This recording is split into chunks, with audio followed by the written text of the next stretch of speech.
Hey, welcome back to another episode of the Youth Ministry Booster Podcast, where there's a little bit of Zach talking and a little bit of Chad dancing. What's your go-to Baptist aerobic move? Oh, roll it up. We're rolling. Whoa. It up. We're rolling it up. Just what are you rolling up? Standing in place. It's the Baptist move. It's the butcher paper that for the kids craft where you're rolling it up. We're rolling it up. We're rolling the paper up. We're just rolling the paper up. That's right. Roll it up. And then put it back on the rack. Put it back on the rack. Boom, back on the rack. Boom, back on the rack. We need feedback from our audience. What Baptist dance moves? Yeah, come on now. What are church tasks? Okay. That could become translate is good. That could become dance moves. Oh, well, I mean, the chair stack is pretty good. The chair stack is good. What's the appropriate? And I know every chair is different. It's 7 high, right? That's biblical. I mean, that's biblical. I don't know. You can't go 6 high. That's not good. Right. No. You either go 3, 7, or 10. 3, 7, or 10. You go 6. Yeah. You're summoning some demons in the fellowship hall. Oh no, there's too many stacks of 6 in this building. Oh no, cast it out. Yeah. What is your church aerobic dance move? If our friend Jared is listening, I know he does a whole routine worth. I know. I mean, my dance moves may be old. No, it's okay. There's probably an overhead projector move. Oh, dude, it's the crank. It's because it's got it on the reel. Oh, you got a fancy one. I'm talking cranking about it over. See, I think you have the slide it in move. You know what I mean? Yeah. The swap. It's a little DJ. Oh yeah, little DJ. Woo, woo, woo. Yeah. Chorus bridge. Yeah. Yeah, that definitely dates right. me a little bit. No, it's okay. Everybody drop yours in the chat below. Yeah, it can be old school, new Dude, school. I knew some student pastors in the day that were like decorating their transparencies. That was like the first step to environmental worship, aesthetics. Oh, dude, just getting someone to do like the flowers. Oh yeah, on the side. Oh yeah, like tattoo artist Dude, style. Yeah. You draw a flame up at the side of a transparency. Somebody's getting saved that night. Romans 16:19 says repeat. Yeah. Ain't no rock gonna cry my play. Oh, dude, and the boulders illustrating live as the song is going. Yeah, just a wave of mercy. Dude, I haven't thought about that song. Oh, dude, how would you illustrate trading my sorrows? What would that look like? Dude, I think like most things in the 90s, if you didn't know, you just drew a dove. Okay, that's good. No, yeah, just a dove, and then you wipe, and then again. Yeah, there's a tomb with a stone rolled away. It's rolling away, man. It's rolling away. Yeah, a lot of that. What song do you think is the best 90s representation of the important other 90s tattoo trend of a tribal tattoo? Like, what do you think? Wait, what? Like, what worship song would get the tribal tattoo border if you were going to assign graphics to songs? Is there like one that you can think of? I mean, Show Your Power is the one that I'm thinking of. See, I don't even know what song that is. It's okay. Show your power, oh Lord. That's because you'd flex. Show you tribal tattoo. I wasn't around the church at that point yet, my guy. Some of us started earlier than others, my friend. Some of us started, or maybe Awesome God. Yeah, Awesome God. Okay. Yeah. When he rolls up his sleeve, he ain't putting on the Ritz. It's my favorite line of all worship songs, and it gets often overlooked. So, speaking of misheard stuff, okay, so live update. We're going to do this every once in a while. Live update from J-High, from Zach Workin. We had an interesting occurrence happen last night in J-High. We need to talk about it. So I've been misheard before. Yeah. I watched someone else be misheard in a way that it's still sticking to my bones a little bit. Yeah. I told you about it before. I want to invite everybody else into it. Hey. So I got 6th grade boys, and we're talking about what's happening in our weeks. We're small group time, updates, what's going on, highs, lows, flowers, thorns, whatever. And so one of the kids is in like a big art unit, and so he's like really worried about his art project because he's having to draw like 3-dimensionally, so like perspective and shading and cubes, whatever. Okay. And one kid was like, cubes, like cubism? I was like, oh yeah, man. So we're having a little conversation about art and pop art and cubism. So we go on talking for like 2 or 3 minutes, and the sleepy kid that's like not really paying attention or whatever like pops up like it hit him like a lightning bolt, and he was like, y'all talking about cannibalism? That young man was unbelievably confused for a while. He's like, because we were like deep into like Picasso and like, color choice and like a whole thing, like a sixth grade mind would have. And you could just tell that like he had heard just enough to get it wrong. And so then we had to wind the clock back to assure him that we were not talking about cannibalism. Yeah. I guess that was the only C-ism word that he knew. So it's like, what does any of this have to do with eating people? Right? Like, I haven't done that in years. Oh my gosh. So we want to talk about being misheard and misunderstood. So don't mishear or misunderstand us. We want to talk about some of the ways we set goals and stay encouraged in the work we do in youth ministry. If there's one temptation I know that happens every fall season, is to get locked in or locked out of things being on routine. For right or for wrong, sometimes routine in youth ministry feels like oil and water. It's like, oh no, it was the same thing 3 weeks in a row. Yeah. Let's blow it all up. Let's change everything. And so we want to talk a little bit about how to stay encouraged, how to maybe do bigger picture stuff, maybe realign, revisit some goals. So Chad, give us help pull us up from the trenches, because some of us have been doing trenching, digging, doing for the last 5-6 weeks, and it just feels like, oh, here we go again, or whatever. Well, I think this rolling up the sleeves ain't putting on our Ritz. I think this is in the student ministry world maybe a little bit different. I think the time frame is important on this, and the thing that I would point to, and I think even for us in the past, a lot of times we're maybe sitting out an episode about goals or goal setting in December or January. New year, new budget, new goals. Correct. And I think that's probably when a lot of people think about it. I would encourage, as kind of the first part of this, I think right now is a really great time to be thinking about. Maybe even better, because it is it's the pre-time. Well, if we actually want something to last, maybe we have to give ourselves more than 2 weeks to pull it off. That hurts, but go ahead. Fair. And so I think thinking about it right now gives us a 2 to 3 month window to actually start developing a really good plan for next year. And I know a lot of even churches also will start a new budget season in October, things like that. So if it may be falling in that for your church, depending on how you do budget and that kind of thing. But thinking about where we want to go, the other part of this conversation, and you can speak more to this, I know that not just student ministry at church in general, there's often a little bit of a lull in the October timeframe. And what I mean lull, not by busyness, because it is nothing but busy oftentimes right now. But sometimes it feels even more busy because it's hitting you from every angle. Correct. But many churches will walk through an attendance lull in these months. And so if you're walking through that, I would want to echo and remind you that it's probably seasonal. Yeah. And a reminder of that, because I think a lot of times we can get into September, October timeframe, the excitement of we're back, we're new, coming out off of the beginning of the actual school year. Students start ramping up into football, even some basketball starting. We've got all of these different things. Oh, it's midterms and school got hard. We went from syllabus day to a lot of tests. Oh, my grades dropped. My parents kept me home from school.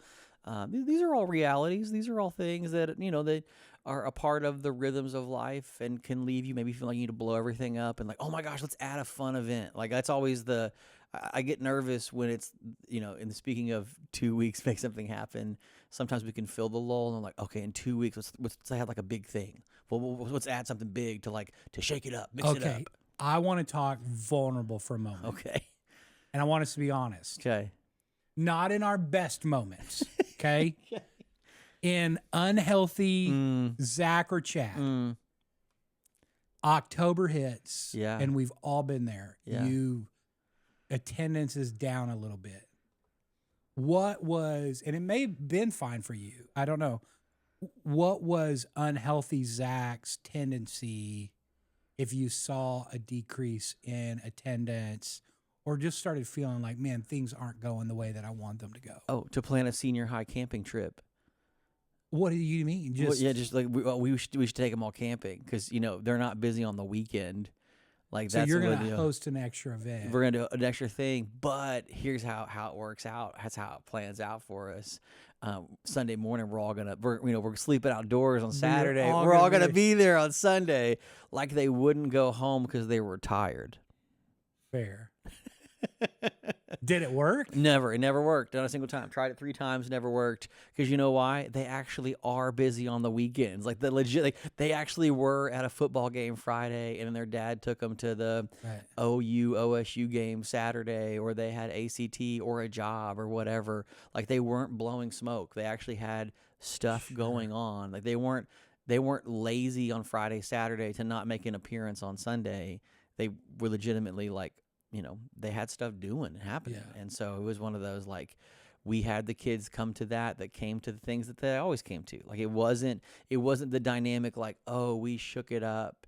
And so I think that's probably the mistake I made, is instead of it being sincere in its purpose of like, oh, we have the kids that are always coming, let's make it thoughtful or deep or refreshing or renewing. It was like, if we have something, we'll obviously have kids that don't typically come. Because it wasn't built that way, and it wasn't built in the right way to do the thing. It was legitimately, we had another event for the sake of another event. Sure. You? Well, I always did things pretty healthy, Zach.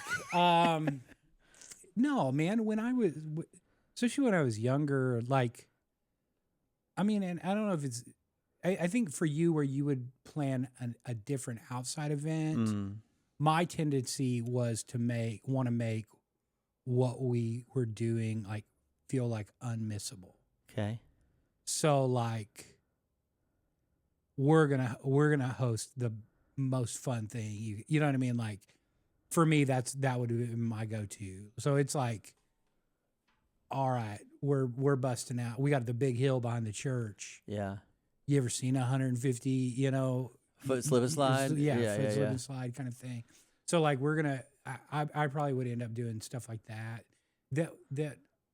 aren't bad things, right? No, wrong. And the camping trip is a great idea, and maybe somebody here needs to try it. Well, hey, and you know what? Fall's a wonderful time to go camping. Better that than camping in July. Yeah, but I think for me, the thing that I would point to in the unhealthiness, it felt consuming internally, of like, I somehow have to make this thing like attractive. Yeah. Or I got to jump through their schedule hoops and all that kind of stuff.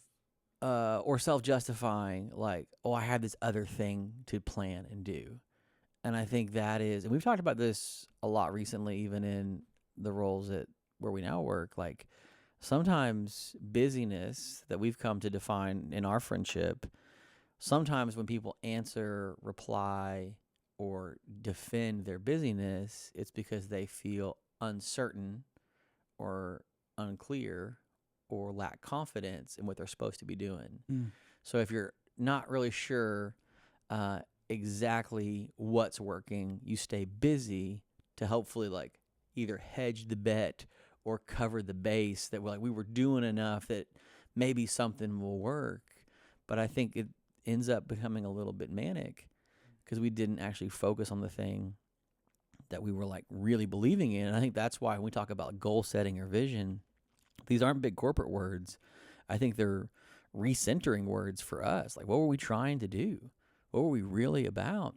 And if we're unsatisfied or dissatisfied with what's working or not working, instead of trying to slop more on, like, let's reevaluate what we're even really here to do. Because, like, again, both of our responses were us trying to double down on something that could have been, like, true to what we were about, but it was like, oh, we gotta make up for a deficiency. It was like this weird vitamin thing that we're like trying to take a shot of this to, bolster that, and maybe that's not what it needed to be. Sure.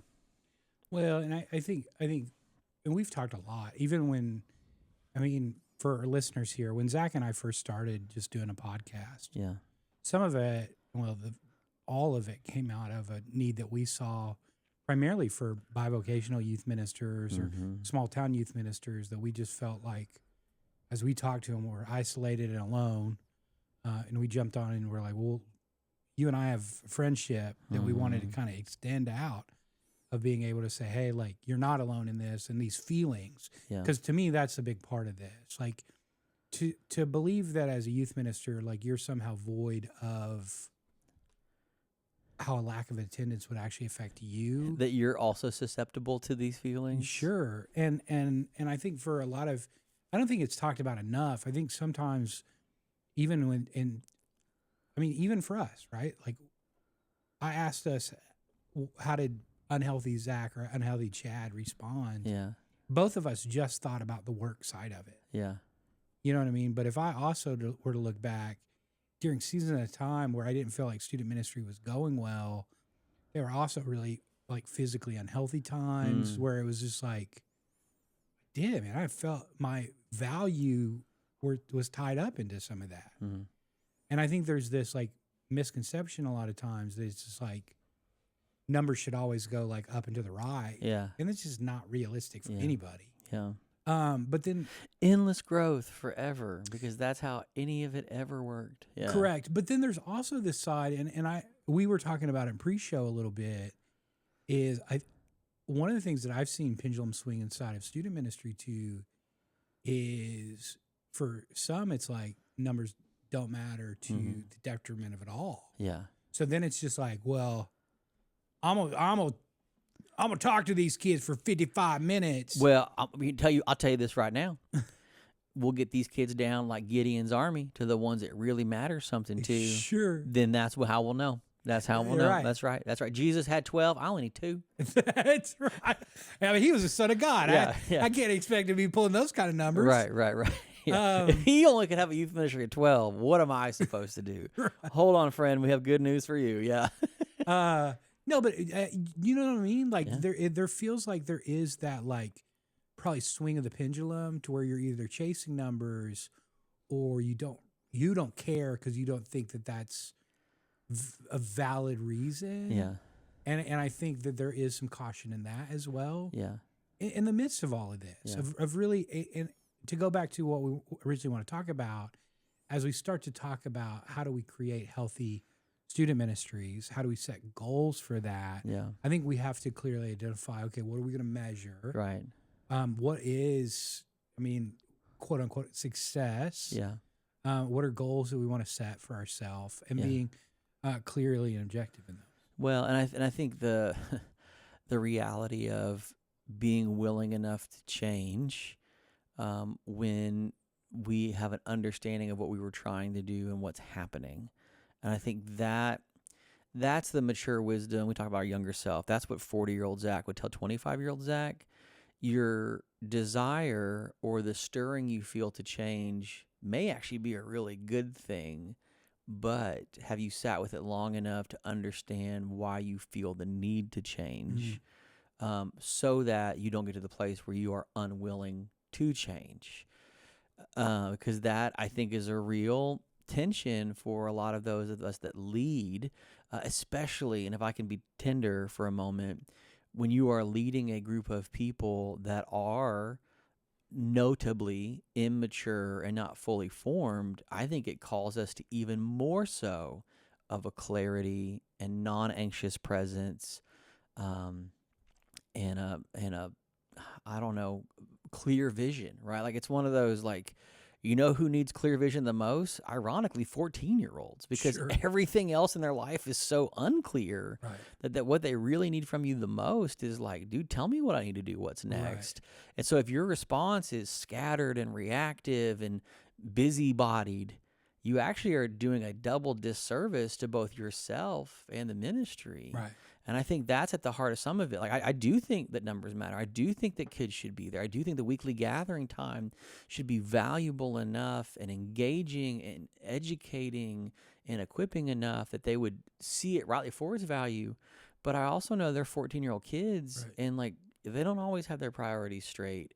And so for you to like feel off put because they were unsure, or moms and dads who were feeling insecure, like, one of the best gifts that we can give is the clarity, confidence, security of like, this really matters, held with enough love and grace that we invite them into it. And so, I just think there's something that we just got to stay on the right side of. not letting ourselves, or youth ministry, be tossed in the waves of the week to week without a bigger picture of what were we trying to do. I think that's one of the things. So we've been joking about like the 5th and 6th grade ministry stuff a little bit. One of the biggest encouragements that I gave our new guy is you only have him for 2 years. So from the immediacy, just understand you can't teach them everything. And that's a gift. Like they can't know it all in 2 years. The exciting part is you have them exactly for 2 years. So what would you want them to know for 2 years? So it's like the flip side of the question, right? Like it's one of those like, this is all that you have. And so for you, whether you have them from 6 through 12, 7 through 12 or whatever, they're not going to know it all. They're not going to grow it all. They're not going to do it all. And they're fully formed self because they're 14 to 17. They're 13 to 18. So what is the thing? And probably in a way that you could have it written down or put on a wall or canonize, memorize or whatever, like have it enough in front of you that if the numbers dip by 10%, you don't blow it all up. But if they dip by 15, then we talk about maybe we need to adjust. And I think having some real conversations about both what it is as a program and an organization for people that's measured and calculated in stories and not just, up and to the right or down and to the left really, really matter. So. Well, and like you're talking about with 2 years, but even for all student ministers out there, like at most you have them for 7 or 8 years, right? If you have like the full gamut. 9 if they, 8th grade's hard. That's right. We call that victory laps where I come from. But I think that's something, and in the coaching world we would refer to it as, our scope and sequence type thing, right? It's like this plan of education. But I think every student ministry being able to think through if in the ideal situation, we have a kid that walks into our ministry as a 5th grader or 6th grader, by the time they graduate high school, what are the key components that we want them to learn and know? Yeah. Some of those are going to be repeated every year or every semester. Because not because of any other reason than this, they matter that much. Right. And it's okay. Yeah. Yeah. There's probably more than one time that you want to teach on the fact that Jesus died for our sins. Yeah. Right. Yeah. But I think thinking through, like in a grand scheme of thing, where it's not week to week, but even educationally, like what are the big things that we want to make sure to cover? That's going to help us develop a teaching plan on Wednesday night. If you do that, it's also, and rightfully so, I think when you start to evaluate like a small group material, you know what I mean, that even we make, put it through the rigors of asking, like, what are my students going to learn over a given period of time? Yeah. And if you can't answer that, no offense, and I'll throw shade against anybody else, you should run. Yeah. Like if there's no idea of a scope or sequence, and that's why even a little bit, like, I want to push back, like if you don't have a plan, you can't expect your students to grow, at least on the knowledge side of things. Yeah. But then down to thinking through even past knowledge, what do you want your students to experience over 7 years? Well, it's what we talked about last week on the podcast. Go back and listen. The encouragement towards competencies and confidence. Like that's one of those, more than just, I want my students to have read the whole Bible. Great. Add that to a check mark. That's another statistic to measure how many kids have, but how many of them feel confident enough to have written, recited and shared their testimony. That's a part of the scope and sequence too. And you know what? That may work better when fewer kids are there. But you need to have a plan for that and not just a reaction to what's going on. And again, it is trusting the process of one of the most powerful images that seems to be really true for aging pastors is a return to the love of either the land, either gardening, farming, or fishing, or some kind of like slow burn of a process of like, making something that just takes time. It just takes time. Well, the other big benefit of what we're talking about too, if we want to get really on a professional level to talk about this, having a plan like this allows you, one, to speak clearly to your leadership of the work that you're doing beyond just being busy. Yes. Yeah. Right? Like, hey, here's our plan of where we're wanting to take students. Yeah. This season, here's what we're focusing on, right? Whether that be, I want them to understand the book of on. Yeah. Or it's down to what we're working on right now is how to read the Bible, right? Any of those type of things. But to be thinking through some of those competencies that you were, if somebody were to ask you, how are students following Christ more because of your ministry? We could start to answer some of those questions in more of a way than, well, we hope that they showed up. Yeah. Right. Or even something as noble as we teach the Bible every week. Like that is, but one of the things that we have said, and let's say it again clearly, like part of the plan is publicizing the plan. Like give the game away. Like we have sat to too many parent teacher nights where they're letting us know like how we can be involved in what we are about. Like if this is the semester of how students are going to be able to open their Bible and rightly study and feel confident about reading their Bible on their own, that's a really compelling ask to a parent more than, hey, come back on Wednesday. Right. Wednesday's generic, but this fall of 25, this is the fall that spring 26 is the spring that we're all going to learn and share our testimony.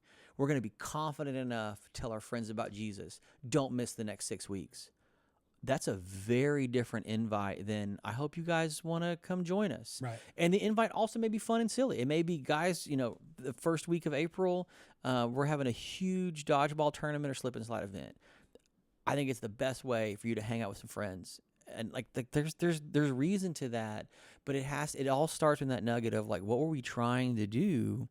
And was the thing that we were trying to do the thing that we thought was the most important, or the thing that we were trying to do because we were unsure of what we were supposed to do? So before this episode, and we don't have to camp out on it long, but there was a really interesting conversation that you and I were having that I think is a good way to wrap this up. Okay.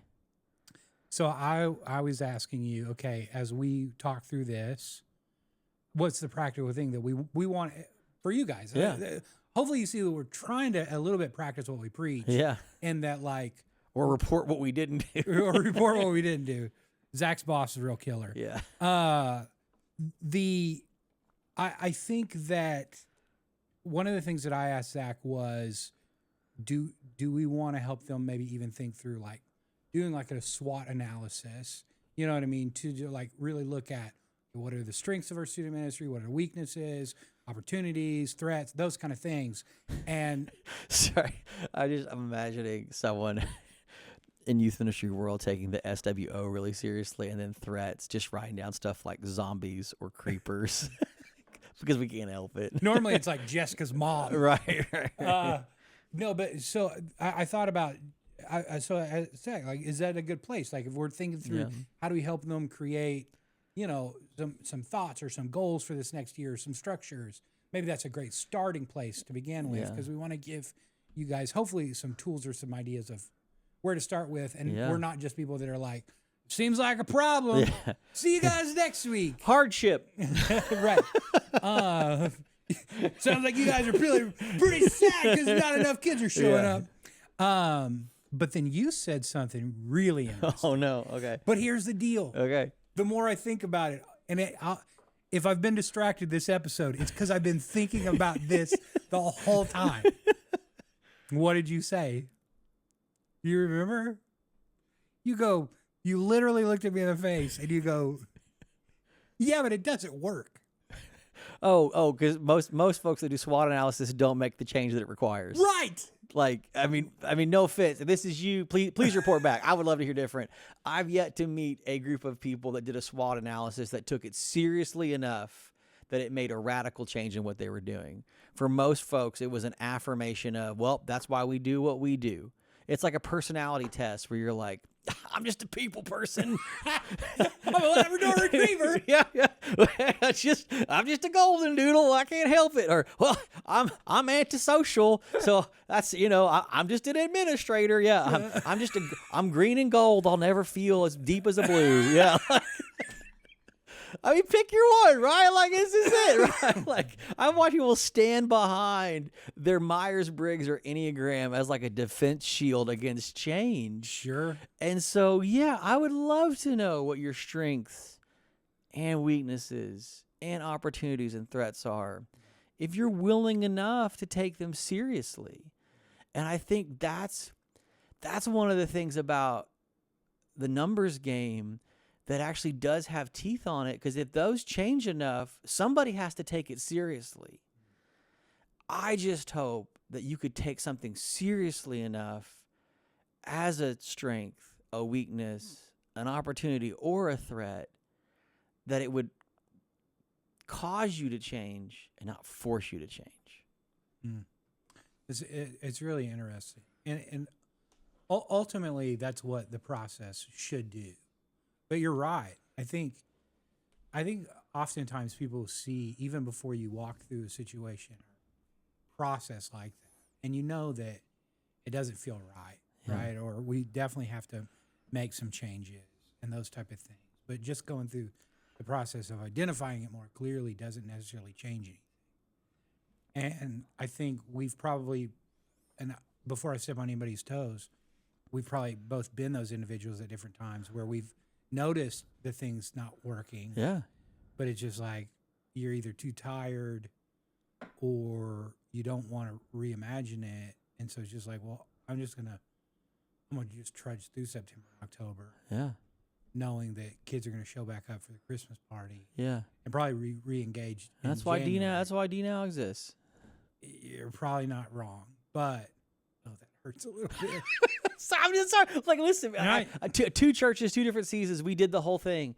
We committed days, staff hours, monies to it, and at the end, it was an acknowledgement, and it wasn't a call to action. And I don't know what I would have done differently. I was a young man in it. I was committed. I was excited about it. But I think for a lot of us, the heart of change starts well before the evaluation. And it starts before the program and the process. That's where I would take us to. That is the reminder for me in all of this. And even for us, it's why I think as we get to the end of this episode, we're also not throwing out everything we just said. Yeah. Because I think it'd be really easy to listen to this if you feel like, and I'm in a slump or there are things that need to be changed, to not just go back to the whiteboard again, throw it all up on the whiteboard of saying, this is what we got to change. Here are our goals for this next year, to then never look at them again until 6 months later and realize, well, we ain't hitting any of those and we're just continuing to move down the same thing. I think the reminder for us, if we're feeling this way, and it's hard, but it's the reality and the truth, is so much of leadership and leading a minister as a shepherd begins with us. And it begins with changing the way that we think about things, changing the attitude that we bring to it, all of those type of things that I think is the true place to start in the midst of this, or we feel stuck. Yeah. My encouragement, though, to you is this, because if you're bent like me and you feel that, even for a guy that you don't know speaking on a podcast, it may take you to a place where you're like, man, I am not good at this. And my encouragement to you today is part of change is also giving yourself grace. And having people that can speak into your life. So even though I may not know you today, if you're a faithful minister who is obedient to the Lord and you're trying to do this the best that you possibly can, whether you have 3 students showing up or 300 and you feel like you're in a big room all alone, my encouragement to you today is this, that God is working in and through you, not just for the students and not just for the ministry that you lead, but to grow and shape you. And so my encouragement as you look at this next year is that you don't void yourself from the process, but you ask yourself right here and right now, God, what are you calling me to change in my own life, the way that I address it, my role in student ministry as a student minister leader? What are you calling me to repent from? What are you calling me to grow in? How can I radically change and continue to grow my own relationship with you? Some of the most healthy student ministries that I see are not the ones that have the best plan and the coolest look and the most awesome space and all of those kind of things. It is having men and women who are leaders who are radically chasing after Jesus, because hopefully that's what it's all about. Snap.